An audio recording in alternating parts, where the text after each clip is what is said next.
Então, boa noite para vocês. 19h05. Hoje é dia 7/4, 7 de abril. E a gente hoje vai trabalhar um pouco sobre os princípios cognitivos de Piaget. Vocês já viram falar em Piaget? Em alguma disciplina do curso de vocês? O que você sabe, Luciene? Professora, quando eu fiz o primeiro semestre, o primeiro período foi em 2013, eu fiz acho que psicologia da aprendizagem, isso. Psicologia da aprendizagem, a gente falava muito sobre Piaget, sobre a linha com as crianças, assim, sobre falar, né, sobre como era o aprendizado. Maravilha. Beleza. E você, Gleice, já ouviu falar de Piaget? Boa noite, Lenice. Boa noite. Não, porque eu estou passando mal, eu estou mais deitada aqui. Sim. Mas eu já ouvi falar de Piaget, sim. Também foi o primeiro semestre. Uhum. Interessei muito pelas teorias dele, sobre os 4 estágios, né? Isso, os vários estágios. Vocês devem ter aprendido isso na psicologia da educação, né? Numa disciplina chamada psicologia da educação, ou psicologia da aprendizagem, como a Luciane falou, né? Lenice, já ouviu falar de Piaget? Sim. Então, nós vamos passar rapidamente por Piaget hoje, só para lembrar, para relembrar, tá? Porque, como a nossa disciplina está ligada à neuropsicopedagogia, Piaget é um dos profissionais que sempre falaram sobre a aprendizagem e como ela acontece no cérebro da criança, tá? Então, eu vou compartilhar a tela e vou apresentar para vocês.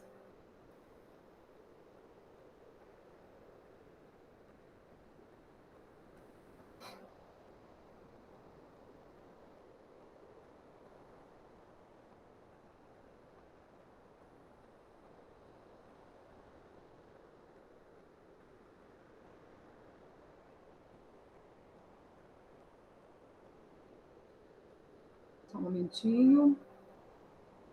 Aqui. Vocês já estão vendo a tela? Sim. Legal. Então, Jean Piaget era esse velhinho aí. Cara inteligente pra caramba. Ele conviveu com muitas crianças e até os filhos dele, e ele foi observando como é que a criança aprende. Por isso que ele criou aqueles vários estágios da aprendizagem, né? Então, por observação primeiro e depois por estudo. Então, Jean Piaget, a gente vai falar um pouquinho rapidamente sobre a vida dele, as obras dele, tá?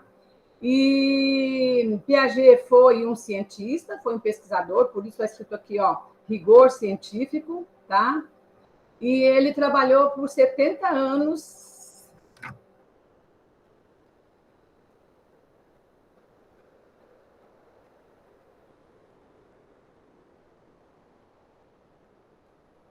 Ele trabalhou por 70 anos, viveu esse tempo, né? E todo o tempo que ele viveu, ele foi trabalhando, foi buscando essas contribuições para a educação. Então, ele pensou a educação, tá? Ele não era educador, mas ele pensou a educação. Então, ele nasceu em 1896, finalzinho do século XIX.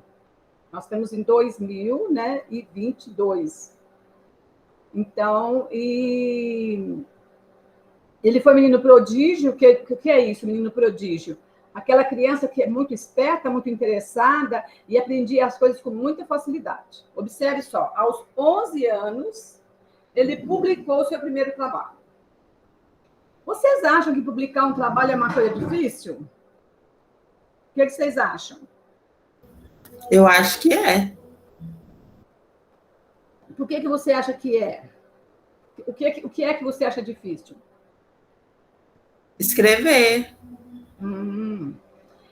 Jean Piaget acreditava que não era, por isso que ele conseguiu, certo? E aos 11 anos. Então, a gente precisa tirar essa ideia de que é difícil, que a gente não consegue, tá? E lembrar que tudo depende de treinamento. quanto mais a gente faz, melhor a gente fica naquilo, né? E olha só, ele estudou biologia e filosofia. Observe que ele não estudou psicologia, pedagogia, ele estudou biologia e filosofia, tá? Aos 22 anos, ele se tornou doutor. Então, assim, realmente ele era uma criança superdotada nesse sentido, né? Então, quando ele se formou, ele foi para Zurique, e trabalhando como psicólogo experimental. Observe que ele era da biologia e da filosofia, e ele passou a trabalhar como psicólogo experimental.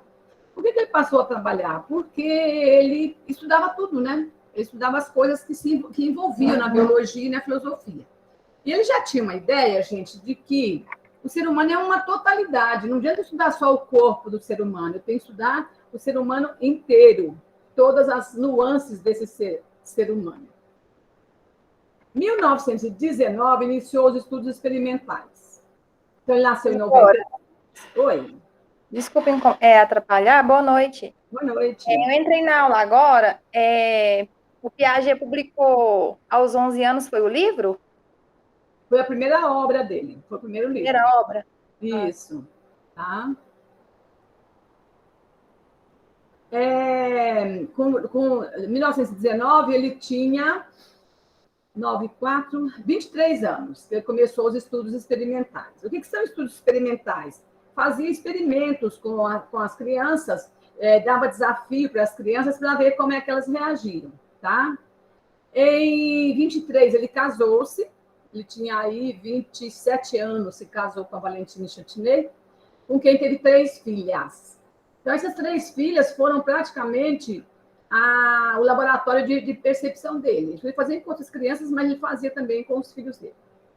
Fundou e dirigiu o Centro Internacional para Epistemologia Genética. Genética, o que é genética? Que estuda os genes, tá? A genética estuda as árvores genealógicas, estuda as características do pai e da mãe e prevê como é que vai ser a criança. Então, é isso que ele fundou e dirigiu esse Centro Internacional de Genética, né? Epistemologia Genética. Muito bem. Escreveu mais de 70 livros, centenas de trabalhos científicos. Morreu em Genebra em 1980, quase 100 anos, quase chegando no século XX, né? Século XX não, do século XXI. Então, 20 anos antes de terminar o século XX. Qual a obra dele? Ele escreveu muitos livros, né? Muitos, tem mais de 70. A gente não vai colocar tudo aqui, mas mais de 70, né? Então, a construção do real na criança, porque a criança, vocês já sabem disso, desde que ela nasce, cresce e vai se desenvolvendo, ela vive na fantasia. Mas chega um momento que ela cria a realidade. Então, ele tem uma obra que fala sobre isso. Depois, a epistemologia genética. Procurem no Google para mim o que significa a palavra epistemologia. Vamos lá.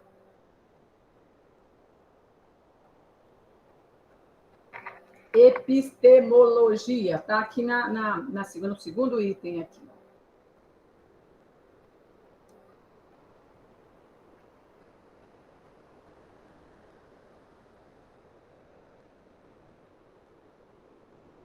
Quem encontrar primeiro, me fale.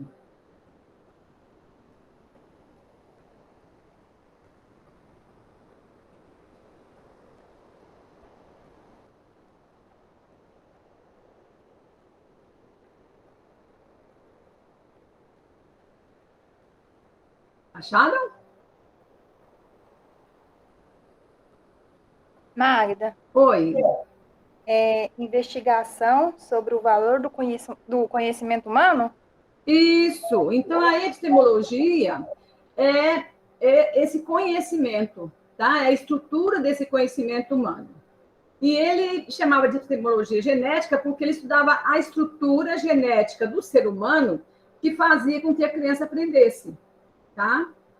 Depois ele escreveu outro livro chamado A Equilibração das Estruturas Cognitivas. Vocês já sabem que cognitiva vem de conhecimento. Então, ele estudou quais são as estruturas internas, mentais da criança que faziam com que ela aprendesse. Depois, olha, a evolução intelectual da adolescência à vida adulta. Então, ele escreveu muita coisa, tá? Olha aí, ó. Linguagem e pensamento na criança, a noção de tempo na criança, a origem da ideia do acaso na criança, a psicologia da inteligência, a representação do mundo na criança. Muita coisa que ele pesquisou, estudou, né? E outros autores que escreveram sobre ele, como aqui, ó, Pensamento e a Linguagem da Criança, segundo Piaget. Então, quem escreveu foi a Anália Rodrigues de Faria, escreveu esse livro, mas ele escreveu sobre o estudo de Piaget. Tá? Ainda, a visão interacionista de Piaget, a relação da interdependência entre o homem e o objeto de conhecimento. Então, vamos pensar que hoje nós vamos fazer uma pesquisa sobre o desenvolvimento da criança. Tá? Qual é o meu objeto de conhecimento ou o meu objeto de pesquisa? O desenvolvimento da criança. Então, e aí a relação minha com esse instrumento esse objeto de pesquisa. Eu, pesquisador, com o objeto pesquisado.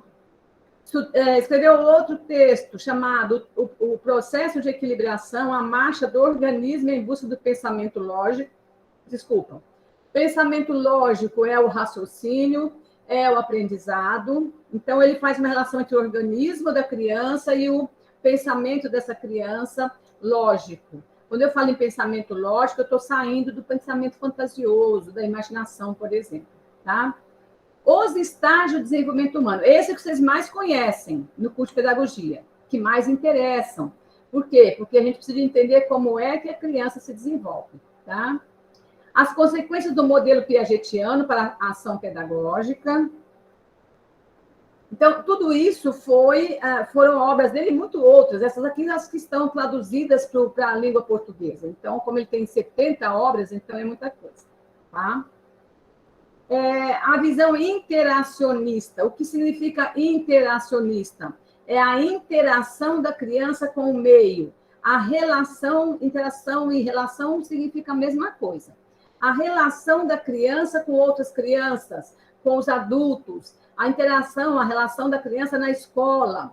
Então, é isso que chama a visão interacionista, quer dizer, a interação, a relação, a comunicação com o mundo, com as pessoas. Então, vamos ver o que Piaget fala sobre essa visão de interacionista. Ó, a teoria de Piaget destaca-se de outras pelo seu caráter inovador.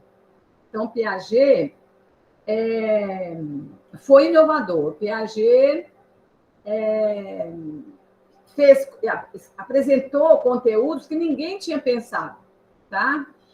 Por que ele foi inovador? Porque ele trouxe uma terceira visão representada pela linha interacionista. Então, até agora, até na época de Piaget, não existia nenhum outro autor que falasse sobre essa questão da interação da criança, na relação da criança com o ambiente, com as pessoas, com a escola e assim por diante. Que ele chamou de terceira visão, quer dizer, uma visão que ninguém tinha ainda. Essa terceira visão é uma tentativa de integrar as posições separadas de duas tendências teóricas que permeiam a psicologia em geral, o materialismo mecanicista e o idealismo. Ambas são marcadas por antagonismos inconciliáveis de seus postulados, que separam de forma estanque o físico e o psíquico. Então, vou trocar em miúdos para vocês. Piaget era adepto não de uma linha de pesquisa que era o materialismo mecanicista e nem o idealismo. Ele juntou as duas, tá? Que eram contrárias, tá? E mostrou que não existe separação entre o físico e o psíquico das pessoas, tá? Nem das crianças, nem dos adultos. Físico e psíquico está tudo junto, num ser humano só.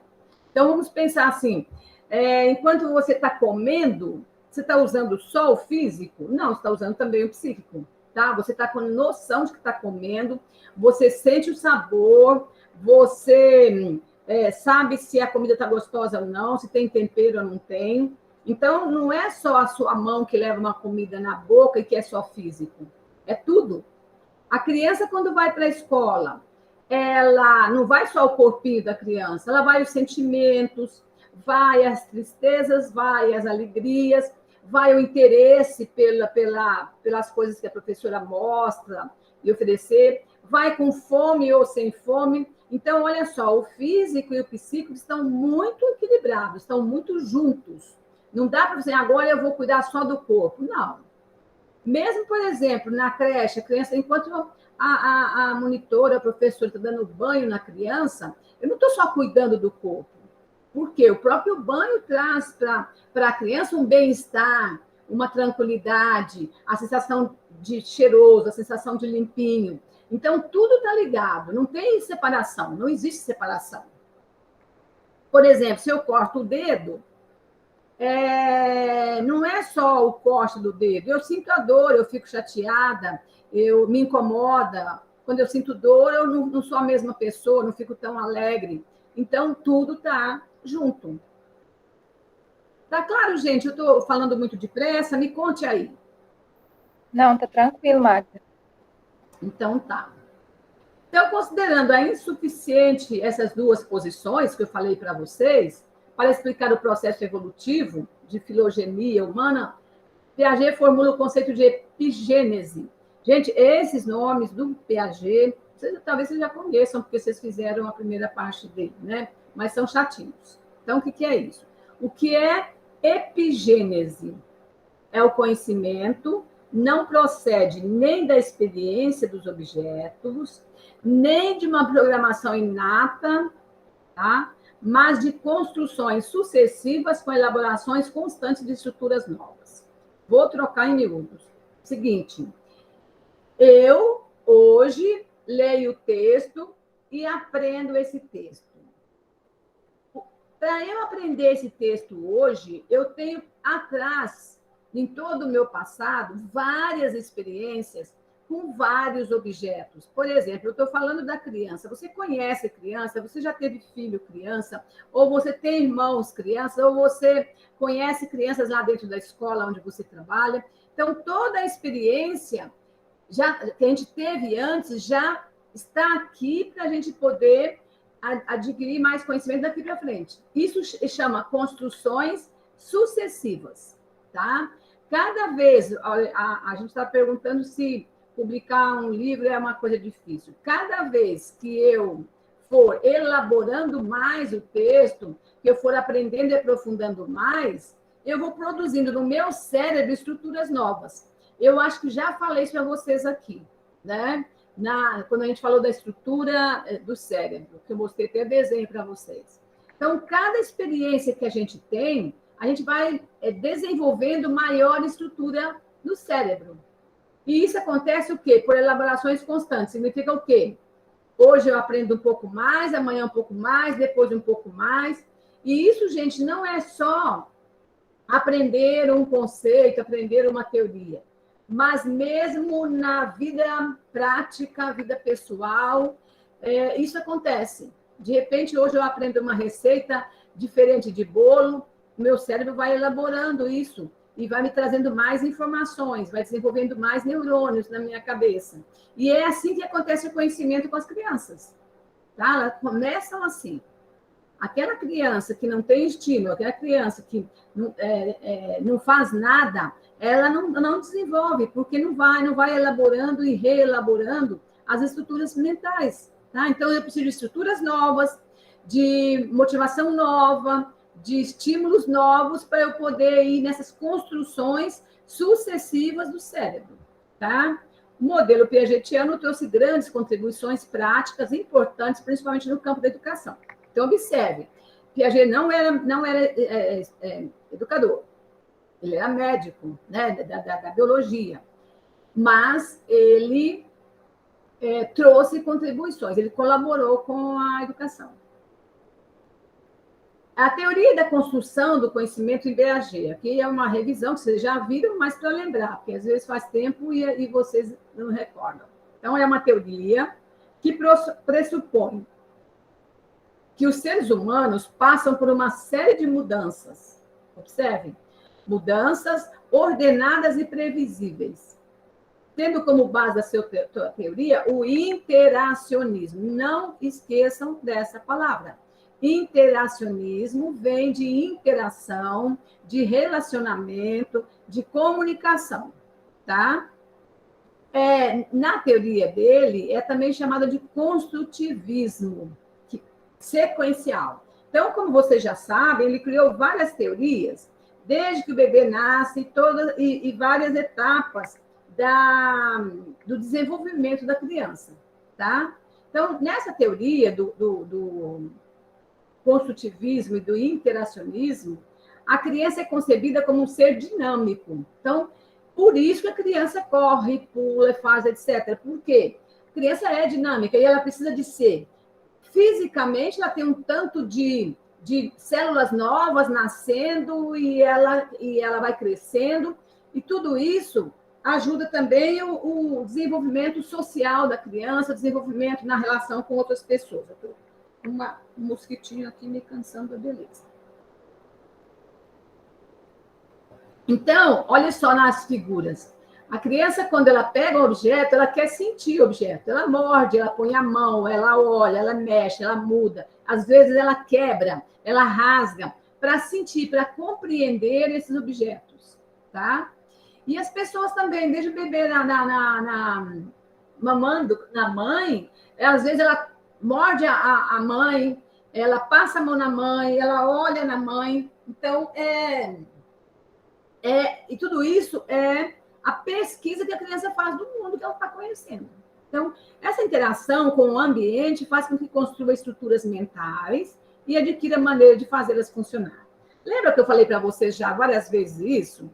Que a criança precisa de ter estímulos. Então, esse ambiente que traz para a criança a construção das estruturas mentais. Se ela não tem esse estímulo, por exemplo, se nasce numa família que a mãe trabalha o dia inteiro, fica o dia inteiro dentro do berço, ela vai ter problemas. Por quê? Porque não tem relação com o ambiente, relação com os adultos, relação com outras pessoas. Então, ela precisa dessa relação. Então, a interação, já falei para você, significa relação, significa comunicação.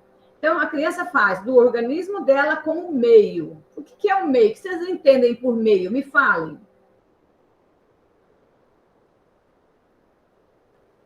Cadê vocês? Estão aí, moçada?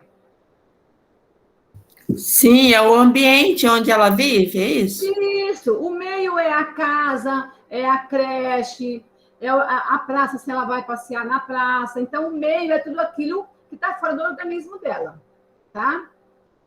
Então, essa interação, essa relação entre o organismo dela e o meio acontece através de dois processos simultâneos. A organização interna e adaptação ao meio. Vamos pensar, por exemplo, uma criança que nunca viu uma outra pessoa, tem uma fase da criança que ela estranha o outro. Então, quando ela chega assim, vê um rosto que ela não conhece, ela começa a chorar. Isso é a organização interna dela. Ela tem ainda medo porque não é um rosto conhecido. Então, o rosto é o meio, fora dela. E a organização interna. Então, quando ela se adapta com aquele rosto, ela passa a não ter mais medo e não precisa chorar mais, não estranha mais. Então, é essa relação entre o meio e a parte interna do ser humano. Então, essa adaptação, definida por Piaget, ocorre através da assimilação. O que é assimilação? Ela olha no rosto do outro, uma vez, olha duas, vê que a mãe também olha, e aí ela vai assimilando, quer dizer, ela vai se acostumando com aquele rosto. Aí, depois que ela assimilou, ela acomoda, quer dizer, ela não vai estranhar mais, porque é uma coisa já conhecida, tá? Primeiro dia que a criança ou o bebê vai para a creche é o dia que ela está fazendo uma organização interna, porque é algo novo, é uma situação nova para ela vai ter que se adaptar a esse meio. Primeiro dia ela chora, segundo dia ela já não chora tanto, porque ela vai vendo as pessoas, a segundo dia ela vê as mesmas pessoas, vê a mesma professora, e ela vai se adaptando. Aí ela começa a brincar com os coleguinhas, e de repente ela bate no coleguinha. Tudo isso é um processo de adaptação na escola, tá? Essa adaptação quando ela vai se adaptando, é que chama assimilação. Aí ela acomoda, ela chega de boa, ela brinca com os coleguinhas, ela já conhece os objetos, os brinquedos que estão ali, ela já começa a escolher um brinquedo que ela gosta mais que outro, tá? Só que esse processo de assimilação e acomodação vai também se modificando. Por quê? Porque amanhã o professor traz uma outra história nova, depois um outro brinquedo diferente, depois sai da sala e vai para o jardim. Então, vai desenvolvendo na criança. E daí que aparecem os estágios de desenvolvimento. Tá? Aqui. O desenvolvimento é influenciado por quê? Pela maturação, que é o desenvolvimento dos órgãos, o crescimento dos órgãos. Como eu falei para vocês, tem várias células que vão desenvolvendo e vão trazendo para a criança mais, por exemplo, músculos mais fortes, pernas maiores, e automaticamente também o cérebro vai aumentando, né? Vai crescendo, tá? Depois tem também a equilibração. O que é isso? A autorregulação interna.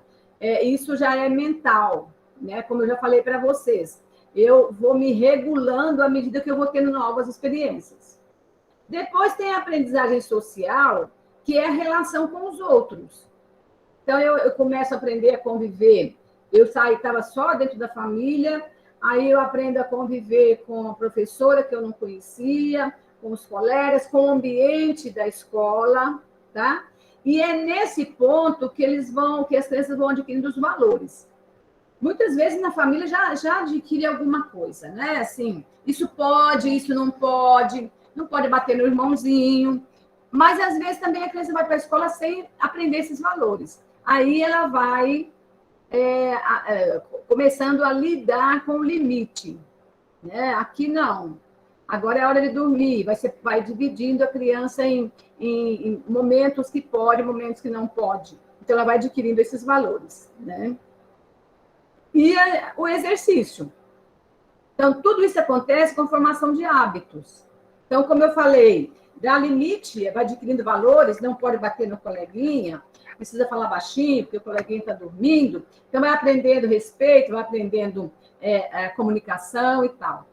E isso só se aprende pelo exercício. Que tipo de exercício? Todos os dias você faz um pouco. Todos os dias você fala um pouco sobre aquelas questões. Todos os dias você vai falar não para a mesma coisa. Não bate no colega, não bate no colega. E o exercício vai ajudando a aquisição desses valores. Tá? Então, olha só. A escola deve partir dos esquemas de assimilação da criança. Você já sabe o que é assimilação. Ela vai se acostumando, tá? Propondo atividades desafiadoras, que provoquem desequilíbrios e reequilibrações sucessivas, promovendo a descoberta e a construção do conhecimento. Então, gente, criança precisa de desafio, tá? Eu quero parar por aqui e perguntar para vocês que desafios nós podemos... Cadê aqui?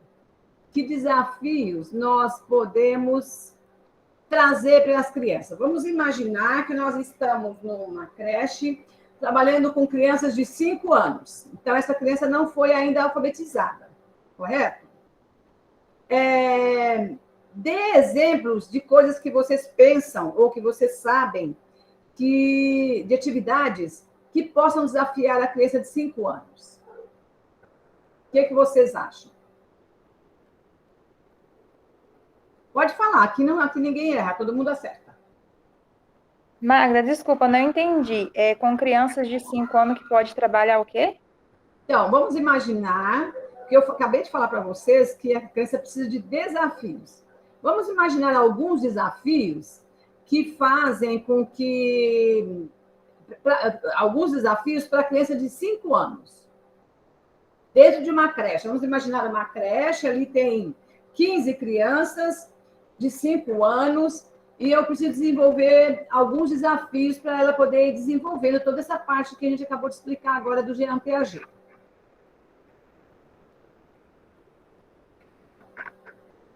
Seria a construção do conhecimento, né, professora? Isso, para a criança poder construir novos conhecimentos. Então, já a partir do momento que ela está ali na escola, né, ela já está tendo uma interação com o meio, com os Sim, coleguinhas, com os sim, professores, mas assim, tem muitas crianças que gostam de se manter isolada. Aí eu acredito que seria tipo incentivar a criança a estar brincando com as outras. A parte das brincadeiras também, eu acho que estimula muito. Tem há 5 anos, 5 anos ainda trabalha coordenação motora, né? sim. Também é importante estimular a coordenação motora através das brincadeiras, através das atividades, né? Que é tesouro, no momento que a criança está ali recortando, ela está adquirindo um conhecimento, né? Porque ela está trabalhando nessa coordenação motora. O momento também que ela está ali brincando com a massinha também, ela vai estar trabalhando a musculatura da mãozinha. Aí seria isso? Seria isso. Observe bem, você deu um exemplo, a massinha, por exemplo. Então, assim, a criança, inicialmente, ela desenvolve a motricidade, né, a parte motora grossa, né? Por exemplo, subir, engatinhar, depois andar, né? Há 5 anos já está andando, tal. E tem a coordenação motora fina, que seria isso, a massinha, pegar o papel, pegar o lápis, né? Então, por exemplo, você deu o exemplo da massinha, né? Você falou também que poderia dar algumas brincadeiras. Você pensa em algumas brincadeiras? Sim. Hum, Igual o de exemplo foi da massinha, como a senhora disse, é coordenação motora fina, né? Aí outras brincadeiras que eu penso poderia, de forma mais lúdica, né? sim, Foi como no base naquele texto que a gente está fazendo um resumo, né? O professor, é, eu acho que entra na educação física, né? Não vai, eu acho que não entra como professor em sala de aula. E seria brincadeiras como pular corda, brincadeiras de equilíbrio, colocar a corda, a criança anda em cima da corda com um pezinho na frente do outro, ali ela vai estar trabalhando o equilíbrio, né? sim. E eu tenho em mente outras aqui, professora, mas Tá legal, joia. nervosa já. Tá joia, valeu. Luciene, o que você acha? Ah, professora, eu penso que tem muitas formas de estar desenvolvendo através das brincadeiras criança. Tem também, eu trabalhei em alguns CMEs como estagiária, Sim, e assim, a gente levava muitas crianças também para o parquinho, para poder estar desenvolvendo. ótimo, Fazíamos brincadeiras que levava a, assim, igual colocava no painelzinho na parede, aí perguntava o nome de algum animal que estava lá no painel, a criança ia, colocava a mão. Também a gente ótimo, teve um projeto que a gente fez conhecendo os alimentos. A gente levou as crianças para plantar as ótimo. coisas nos copinhos descartáveis, Uhum. e foi isso. Maravilha. Maravilha, Luciene. Acho que a Gleice deixou um recado aqui, deixa eu ver. Ah, sequências didáticas relacionadas à natureza. Acredito que é uma bela forma plantar mudinhas, porque tem contato com a terra, é sensorial. Movimento de pinça ao pegar as mudinhas e colocar na terra, coordenação ao regar as plantinhas, excelente. É, olha só. Você quer falar, Lenice? Olha só, gente. Professora, eu acho que é isso mesmo que as meninas falaram, né? Trabalhar também música, né? Sim, Parlendas, histórias, que vai estimulando, né? com certeza. O que é importante, gente, é que essas atividades não podem ser muito repetidas, porque a criança perde o interesse, né? Então, o desafio é assim, a criança já vem para a escola pensando, o que será que tem hoje? E ali, de repente, ela encontra uma situação que é desafiadora para ela. Mas se é novo, ela se interessa. Mas se aquilo, já fiz isso ontem, não interessa mais, né? Então, é realmente isso importante. Maravilha. Magda, Foi. eu vi um vídeo no Instagram, eu estava mexendo mesmo por acaso, né? E eu vi um vídeo que eu sigo uma página sobre a pedagogia de uma professora trabalhando com as crianças, as vogais tem a ver, né, com a construção do conhecimento de forma diferente. Ela não Ótimo. ficava só lá na louça, escrevendo e falando, fazendo a leitura. Ela colocou, ela fez em EVA mesmo, os tamanhos grandes, eu fiz até aqui com meu filho.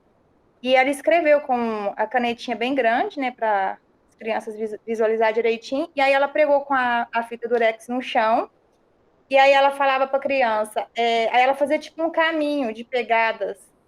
E aí a criança ia andando até lá e ela falava, qual letrinha que é essa?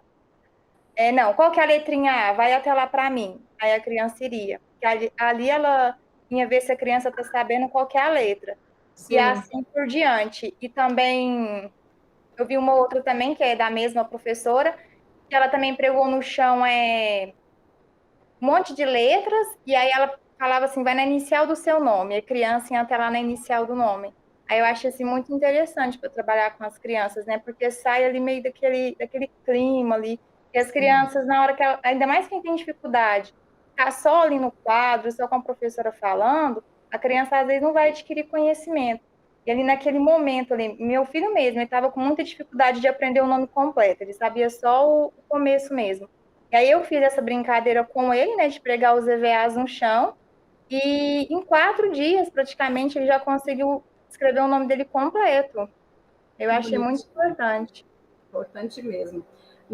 Tatiane e grupo, isso é muito importante. Olha a inteligência desse exercício. A criança, ela aprende com a visão, porque ela vê o desenho da letra, tá? E ela aprende pelo movimento corporal. Quando mais sentidos no aprendizado, a criança aprende muito mais.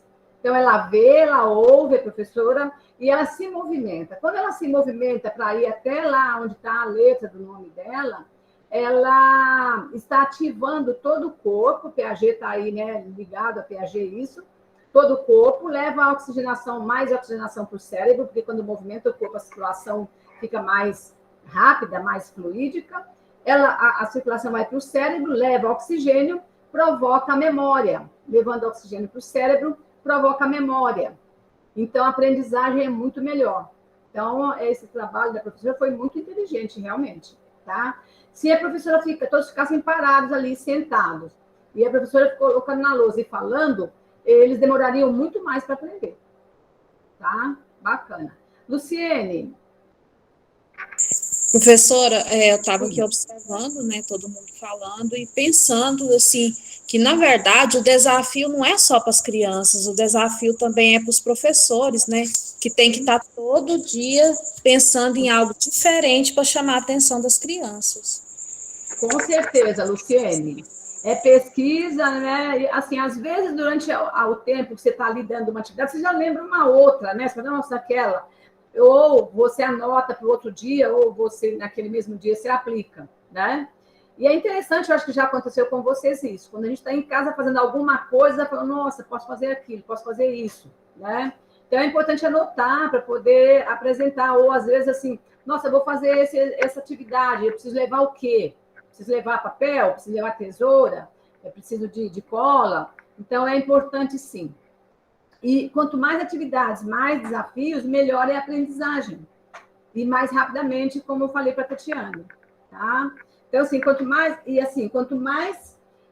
vocês derem ações para ela. A criança não aprende só ouvindo, ela precisa de agir, precisa de pegar. Então, com a massinha, ela pode fazer a letra do nome dela. Né? Com a massinha, ela pode escrever o nome dela. Então, achar formas assim de que à medida que ela vai brincando, ela vai aprendendo. Aí traz uma coisa muito boa para a aprendizagem, é o prazer de aprender. A criança, quando tem prazer, nossa, ela vai longe. E quem é que provoca esse prazer na criança? Nós, professores. Tá? Legal. Muito bem. Parabéns para vocês. Então, vamos continuar. Qualquer dúvida, é só abrir o microfone, viu, gente? Perguntar.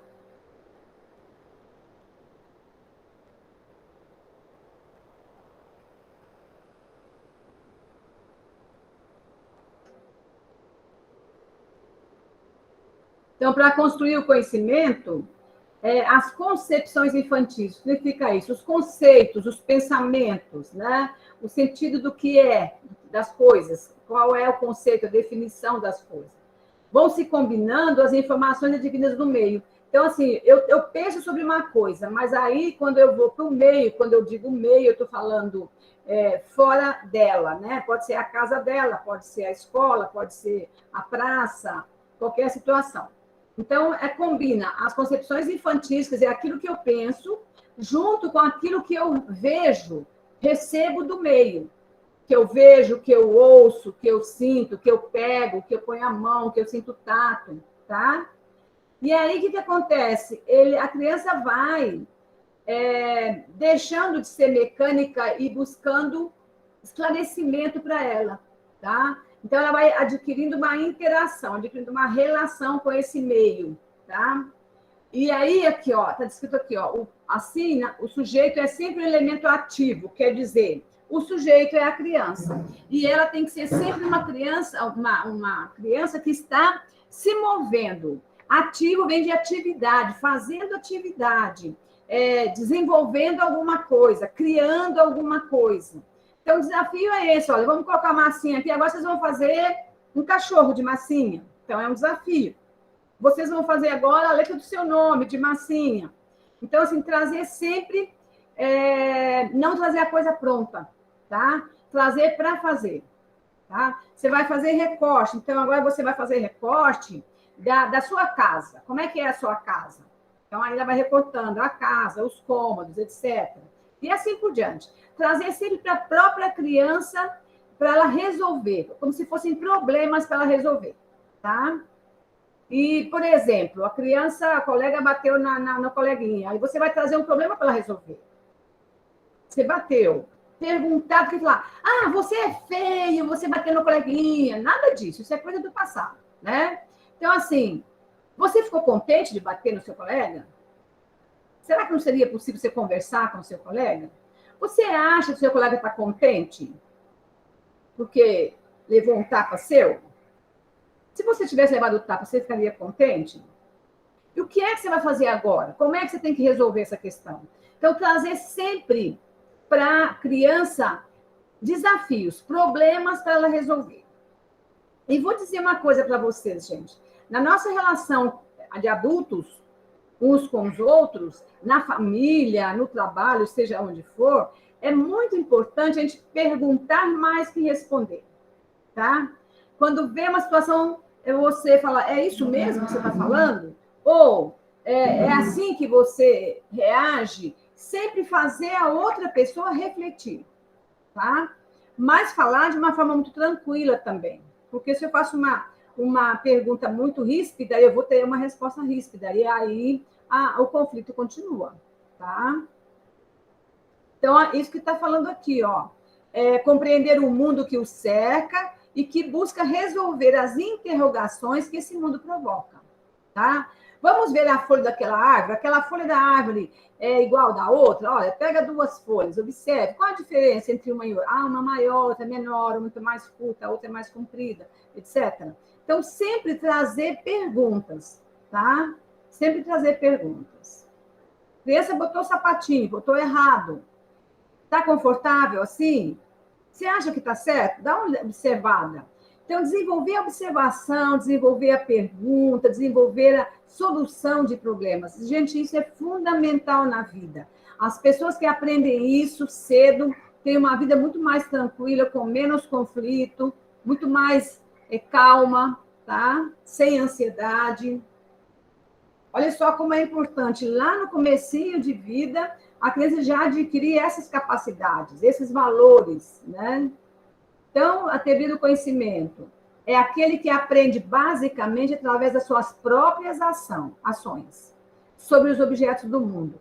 Então, guarda isso na memória de vocês, trabalhem com professores, trabalhem com colegas da escola sobre isso.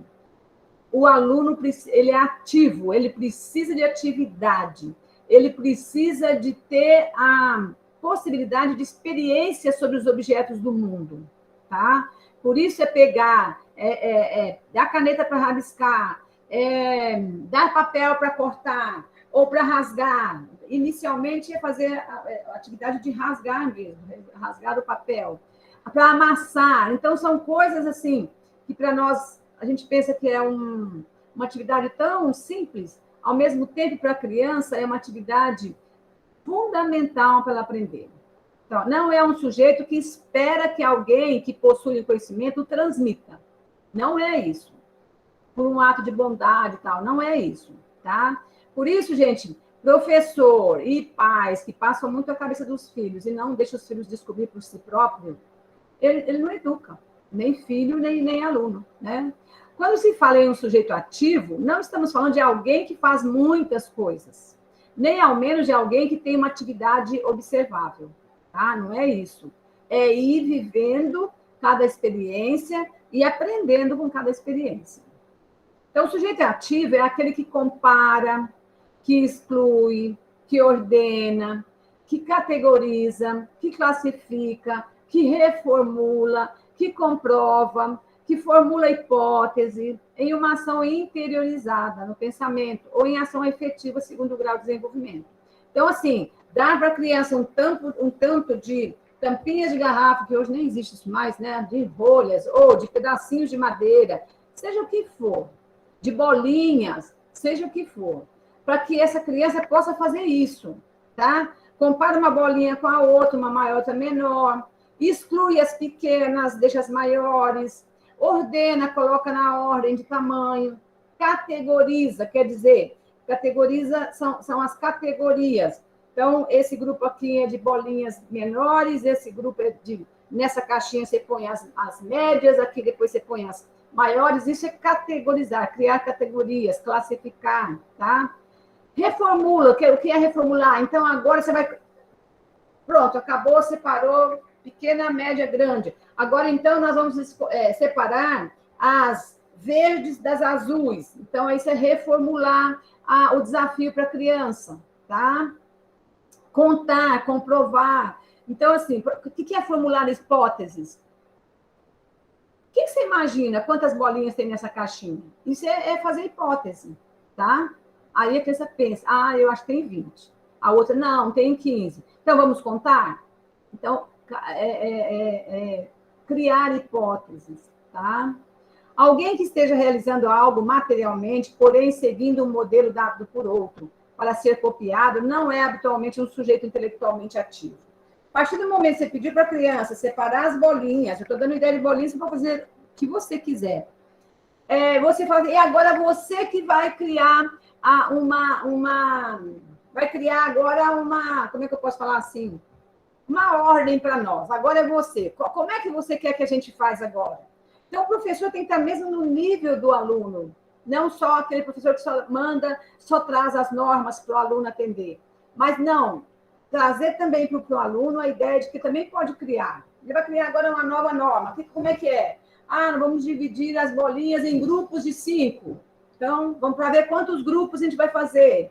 Então, assim, dá para a criança a oportunidade de ela também criar ideias, atividades para serem desenvolvidas, tá? Então, alguém que esteja realizando algo materialmente, porém seguindo um modelo dado por outro para ser copiado, não é habitualmente um sujeito intelectualmente ativo. Estou repetindo para a gente poder para ficar bem claro isso para nós, tá? Então, olha aqui. O ambiente, tá? Desequilíbrio. Dê uma olhadinha aqui, só vou fechar uma porta aqui e já volto para falar com vocês.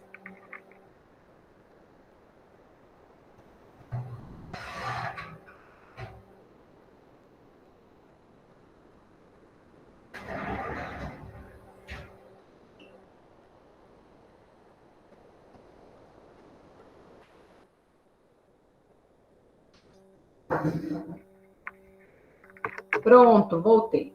Então, gente, olha aqui. Lembra do que eu falei para vocês da criança que estranha? O ambiente, ela está acostumada naquele ambiente, conhece o rosto da mãe, do pai, dos irmãos, bonitinho. Aí chegou a tia que ele nunca tinha visto. Aí há um desequilíbrio, né? Fica chateado, chora. Mas aí vai trabalhando uma adaptação. Aí a mãe fala, não, é o tio e tal, etc. Então, ela vai trabalhando a adaptação. Nessa adaptação entra a assimilação e a acomodação, aquilo que eu falei para vocês. ela vai se acostumando, a assimilação seria isso, se acostumando, depois acomoda. Outro dia que a tia chega, já não chora mais, já acomodou, tá? Então, essa é a equilibração majorante, quer dizer, majoritária, quer dizer, a maior acomodação que a criança deve ter, tá? Então, Piaget, a construção do conhecimento ocorre quando acontecem ações físicas ou mentais sobre os objetos, tá? Por isso é importante que a gente lembre do movimento da criança, tá? À medida que ela vai trabalhando com o movimento, ela vai desenvolvendo também mentalmente, como lembrando desse exemplo que eu dei das bolinhas, tá? Depois, aí que ela vai adquirindo um conhecimento mental. Então, depois ela não tem as bolinhas, ela foi para a casa dela, mas ela lembra das bolinhas, então ela já guardou na mente que naquela caixa tinha bolinhas azuis, amarelas, etc., grandes, médias, pequenas. Então, é um conhecimento que já ficou mentalizado na criança, tá? Esse conhecimento, inicialmente, quando a gente coloca o desafio para a criança, a gente provoca o desequilíbrio, tá? Aos poucos, ele vai se assimilando. Por exemplo, quantas bolinhas tem nessa caixa? Aí entra o desequilíbrio, ninguém sabe. Ah, será? Tá? Depois, começa a assimilar. Ah, pode ter 15, quem sabe? E aí vai assimilando e acomodando à medida que vai percebendo. Vai contar, vamos contar quantas bolinhas. Ah, tem 14. Então, ela vai assimilando outra vez essa ideia, tá? Então, isso chama a construção de esquemas do conhecimento. Uma vez que a criança não consegue assimilar o estímulo, ela tenta fazer uma acomodação e após uma outra assimilação, o equilíbrio, então, o equilíbrio vai sendo alcançado. Nós seres humanos, não adquirimos um equilíbrio o tempo todo. A partir do momento que a gente vê um outro desafio, a gente busca outra vez um outro equilíbrio depois que a gente fez a assimilação e a acomodação, tá? Gente, isso aí no dia a dia da gente acontece, tá? Por exemplo, hoje eu recebi uma mensagem de uma ex-aluna falando que a mãe dela faleceu. Então, assim que acontece alguma coisa difícil assim, é muito difícil. Aí entra o desequilíbrio, sabe? O desespero, a saudade, o sofrimento, a dor.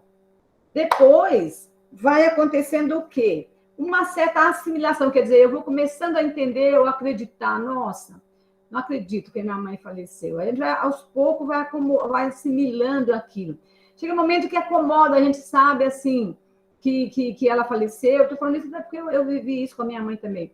Que ela faleceu e que eu sou grata a ela, e eu lembro das coisas boas que eu vivi com ela, e que eu não preciso parar para perguntar se faleceu ou não, porque já ficou acomodado, já ficou dentro da minha mente, do meu coração. Então, todas as coisas da nossa vida são assim. Vamos pensar assim, ó, vocês estão terminando a faculdade, de repente vocês fazem um concurso aí para entrar na prefeitura. E vocês estão num processo de busca disso, que é o problema, é o desafio, tá? Aí vocês veem o resultado que vocês passaram. Então, vem, entre aspas, um desequilíbrio ainda. Por quê? Porque falam, nossa, e agora? Que bom, então eu vou fazer o quê? Como é que eu vou fazer? Tem que organizar horário, tem minha família. Então, dá uma reorganizada. De repente, você vai assimilando, organiza seu horário, aí você acomoda. E a vida é isso, esse processo é constante, esse processo na nossa vida, tá? Tá no emprego bacana, tá de repente de um dia para o outro, você perde o emprego, aí vem o desequilíbrio, tá? Aí você tem que pensar o que você vai fazer, como é que você vai fazer, se você vai sair vendendo alguma coisa, o que vai buscar outro emprego, entrou no desequilíbrio. De repente você vai assimilando isso, olha, a verdade é isso. Gente, mais do que a pandemia que de repente chegou e trouxe um desequilíbrio, aos poucos a gente foi achando um jeito de fazer aula em casa, de assistir aula remota, todo mundo teve que ir assimilando e acomodando essa questão. Agora nós estamos num outro, entre aspas, desequilíbrio, retomando para o presencial, que não é o caso de vocês, mas da maioria dos alunos. Então, a vida é isso, constantemente. E aí tem que ensinar isso para a criança, né? Tudo em paz, moçada? Estão aí ainda? Ninguém morreu? Sim. Então tá bom. Ó, professor não é aquele que ensina, mas o que desperta no aluno a vontade de aprender. Olha essa gravura. O aluno está no outro mundo e a professora está ali querendo ensinar. Né? Então, se não estimular a mente da criança, não trouxer curiosidade para ela, ela não vai se interessar. Tá? A equilibração. Olha que bonita a gravura.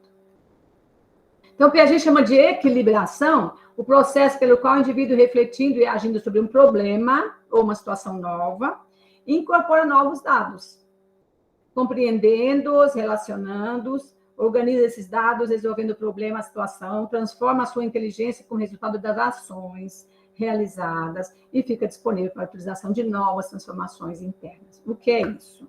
Então, vamos pensar o seguinte, ó. A criança não conhece cores. Aí eu pego um papel, um quadradinho de cartolina, verde, eu mostro para a criança e falo verde, tá? Aí eu mostro o outro e falo vermelho. Então, ele não sabe disso ainda. Ele vai observando que são diferentes e percebe e começa a distinguir um do outro. Um é verde, o outro é vermelho. Muito bem. Terminou aquela atividade, tal, num outro dia, a professora traz, pega as crianças e leva lá para o gramado. Aí ele olha a grama e fala verde. Então, é isso que significa, ele compreende, relaciona, isso é relação, eu vi o verde lá do papel, mas é a mesma cor que eu estou vendo aqui na grama. Ele percebe que tem papel verde e tem grama verde também. Então, isso é organizar os dados, resolvendo o problema, a situação, e esses dados, eles ficam, assim, disponíveis no cérebro para futuros aprendizados. Então, é um aprendizado que se soma a um outro aprendizado. Então, aí ele já aprende que a palavra é grama e que a grama é verde. Então, vai ampliando o contexto da criança, tá? Então, o conhecimento é um processo em que um sujeito constrói e reconstrói, graças a sucessivas ações e equilibrações internas e externas, estruturas compreensivas, organizadas e organizadoras do indivíduo e do mundo. Então, equilibração, para Piaget, é isso que nós estamos falando. Essa transformação interna que é utilizada para outras situações, tá? Então, a teoria da equilibração é o resultado de um processo de construção de estruturas de ação e de reação, tá? Lembrando do rosto da mãe, lembrando do rosto da tia que reagiu, tá? Lembrando da criança que vai para a grama, são reações do pensamento e conceitualizações. E autorregulação, interna e externa. Vai caracterizando o construtivismo estruturalista, tá ok? Deixa eu ver, que eu acho que eu vou ter que parar aqui, que eu quero mostrar para vocês. Bom, eu vou falar depois sobre a autorregulação. A gente continua na próxima semana. Deixa eu ver quanto nós temos aqui ainda. Temos bastante. Tudo bem, não tem problema não. Depois eu vou colocar lá no Ava para vocês. Deixa eu sair daqui para fazer uma outra atividade com vocês. Legal. Gente, eu vou deixar esse PowerPoint no Ava para vocês depois dar uma olhada e tal. E na próxima aula eu continuo falando sobre ele. Eu preciso falar sobre ele, depois eu vou falar sobre Vygotsky. Também você já deve ter ouvido falar em Vygotsky, tá? E aí, eu quero desafiar vocês. A Lenice falou que é muito difícil escrever e publicar alguma coisa. Vamos fazer um texto de grupo para a gente publicar numa revista da faculdade? O que vocês acham? Vão ser as autoras pela primeira vez? Não sei se tem alguém aí que já publicou. Eu acho que nós podemos começar. Pode ser atividade do segundo bimestre. E a gente publica, tá? Eu ajudo vocês, a gente publica em grupo. Um artigo para um grupo só. Aí a gente vai escolhendo, assim, não pode demorar muito, depois não dá tempo de escrever. Escolhendo um tema. Vamos pensar, assim, até a próxima aula, que tema. Eu gostaria de escrever sobre a construção, a produção de sentidos da escola. Que sentido tem a escola para as pessoas? Tá? Vão pensando na próxima semana e eu já falo com vocês sobre isso. Luciene, você quer falar, bem? Professora, eu queria perguntar à senhora sobre o trabalho da semana passada, que a gente está fazendo, para ir colocando no Ava por parte, Igual, ou deixar para colocar tudo no final? Tudo no final, tá? Deixa eu abrir o AVA que eu mostro para vocês. Só um momentinho. AVA aqui. Tô abrindo. É um texto só que vocês vão fazer. Aqui. Já abro já para vocês.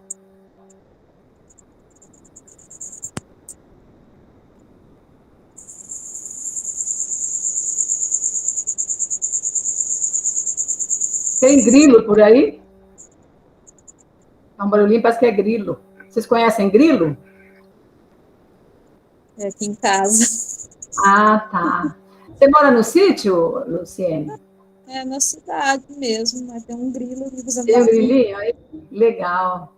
Aqui na minha casa também tem mato, eu moro também na cidade, mas eu tenho umas árvores aqui, um pomarzinho, e de vez em quando aparece grilo. De manhã cedo são os passarinhos, mas de noite às vezes tem grilo. Então tá, aqui é o AVA, a disciplina de vocês aqui, ó, distinções da aprendizagem e neuropsicologia, tá? E nós temos, eu não lembro que dia que nós, acho que foi aqui, acho que foi dia 31 de março, que nós deixamos o trabalho para vocês. Não, foi no dia 24. Aqui, foi dia 24. Isso. Então tá aqui, ó, atividades lúdicas, tem um texto aqui, né? Depois tem, ó, tarefa, tá vendo a mãozinha? Quando tem a mãozinha, é tarefa. É uma única tarefa. Então, quando tiver tudo pronto o seu texto, já fez o resumo, lembra de colocar nesse modelo, tá? Salvar em PDF, lembra disso. E aí você vai clicar aqui e entrar para você colocar o seu trabalho, tá? Você vai clicar, tem orientação aqui, ó, aqui tem atividade explicando como é que é, e depois aparece aqui para vocês inserir alguma coisa assim, e no fim salvar. Eu não consigo, porque eu sou professora, o portal já sabe, então aqui é para mostrar as atividades que já foram enviadas. Não tem nenhuma enviada aqui, ó. Tem 5 participantes, tem 0 enviados, 0 precisa de avaliação. Então, isso aqui é para mim, não é para vocês. Mas é do mesmo jeito, vocês vão abrir, vai entrar aqui atividade explicativa, explicando, né? A data aqui, 20 de abril, e vale 4 pontos, e aí você vai clicar num verdinho assim para você inserir o seu trabalho, tá? Eu vou mostrar para vocês mais ou menos como é. Eu acho que vocês todas já sabem, só para clarear um pouquinho mais. Vamos imaginar que... deixa eu só fazer uma coisa aqui, peraí. Abrir outra vez. Deixa eu ativar aqui a edição. Vamos imaginar que eu vá colocar... Vamos imaginar, porque não é igualzinho de vocês, assim, não é de vocês. Tarefa, aqui tem tarefa. Aqui. Deve aparecer para vocês um negócio assim, ó, adicionar, alguma coisa assim, tá? Aí você clica, deve ser assim para vocês. Aqui é arquivo. Aí você vai colocar o nome do arquivo aqui. Se eu quiser explicar alguma coisa, eu acho que deve aparecer sim. Se não aparecer, não tem importância. Vai aparecer isso aqui, ó, tá? O que é isso? É para você, ó, escolher o arquivo. Aí você vai lá na sua área de trabalho, onde está escrito lá, tem uma pasta da disciplina, e aí você clica. Vamos imaginar que eu cliquei e vou colocar isso aqui. Depois eu apago, eu não vou... Aí eu clico em abrir e ele vem para cá, já foi para cá. Aí eu coloco enviar esse artigo, tá? Deve ser mais ou menos assim que vocês vão colocar. É isso mesmo, para quem já conhece o AVA? Sim. Legal, então é isso. Deixa eu cancelar, porque não é o caso. Isso. Magda, na próxima semana nós teremos aula? Deixa eu olhar aqui no calendário, Helenice. Só um momentinho. Deixa eu parar aqui. Deixa eu olhar aqui no calendário. Hoje é dia 7/4. Gente, nós temos, olha só, nós temos dia 14, que é a próxima semana, é feriado, é recesso, porque dia 15 é sexta, é feriado, tá? Então, não temos a semana que vem. Nem na outra. Hein? Nem na outra. Nem na outra, dia 21. Só temos dia 28. Eu peço a vocês que acompanhem o AVA, que eu vou colocar esse material do Piaget e que vão acompanhando o AVA, tá? Porque aí eu vou, o que for precisar, eu vou colocando lá. Tá bom? Então, dia 21 também não, só dia 28. Deixa eu ver quando vai ser a prova de vocês. Avaliação de 1 ao 9. Institucional. Peraí. A aplicação de 18 a 30. 18 a 30 de abril. 30. Então, dia 28 vai ser avaliação, tá certo? Certo. Tá? Então, dia 28 nós fazemos a avaliação. Então, assim, de hoje, então vocês observem bem o AVA. Por quê? Eu vou ver o que tem lá, tem mais esse trabalho de Piaget que vai cair na avaliação, tá? E aí, para vocês estudarem, para dia 28 vocês fazerem a avaliação, tá? Combinado? A avaliação deve ter, vale 6 pontos, vocês já sabem. Deve ter 2 ou 3 questões abertas e 7 ou 8 questões fechadas. Desse conteúdo que está no AVA mais Piaget. Combinado? Principalmente também o texto que vocês estão fazendo o resumo. Vocês estão fazendo o resumo, vocês estão aprendendo. Fica mais fácil para vocês também, tá bom? Então, eu ia fazer uma atividade de relaxamento, mas já são 20h11, 20h15 que vocês terminam a aula. Vou deixar para a próxima semana. Vou dar uma atividade... Próxima semana não, próxima aula. De trazer tranquilidade para a criança. Vou dar algumas dicas para vocês e fazer um relaxamento, tá bom? Luciene, alguma pergunta, querida? Não, professora. Tudo em paz? Lenice, alguma pergunta? Tatiane? Não, Magda. Legal. Gleice? Tranquilo. Que você fique bem logo, viu, menininha? Bom? Obrigada. Então tá. Gente, beijo para vocês, bom descanso, bom fim de semana, bom feriado. Fiquem com Deus, viu? Obrigada, Magda. Deus também. Obrigada. Boa noite. Beijo. Boa noite. Beijo.